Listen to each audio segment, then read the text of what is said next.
Hey Mill Creek, it's me again.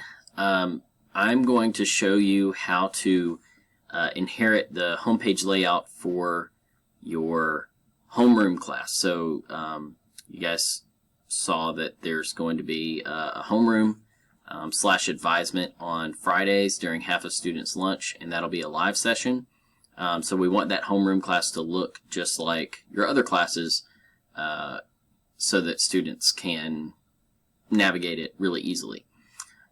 So the first thing you have to do is find your homeroom class. So you're going to click on the waffle up here, and then you're going to search 2021 YR. And most of you are only going to have one YR class, but if you're a special ed teacher, then you might have two, because you also have an academic contact class. So Dina Beavers, she's going to have an academic contact class and a homeroom class. Okay? So we're going to use Coach Abernathy's. And as you can see, this is the default layout that all your eClass pages come to, so we need to apply the layout that, that we push down. So the first thing we need to do is change the navigation. So we see the 2020 or 2021 MCHS navbar. We select it and we apply. And then we go back to course admin and select home pages.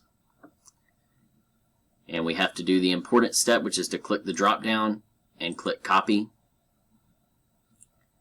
And then choose the copy and apply.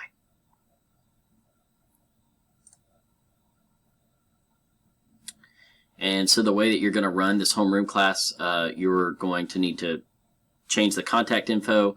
You can probably get rid of the phone number on this one.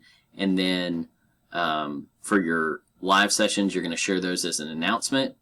So you'll just create an announcement and put the link to the homeroom live session in that announcement. Or if we have another lesson or something that's being pushed out by the school, then you'll need to share those links in the announcement there. More info will be forthcoming on that, but as of right now, this is what you need to know. All right, let me know if you have any questions, and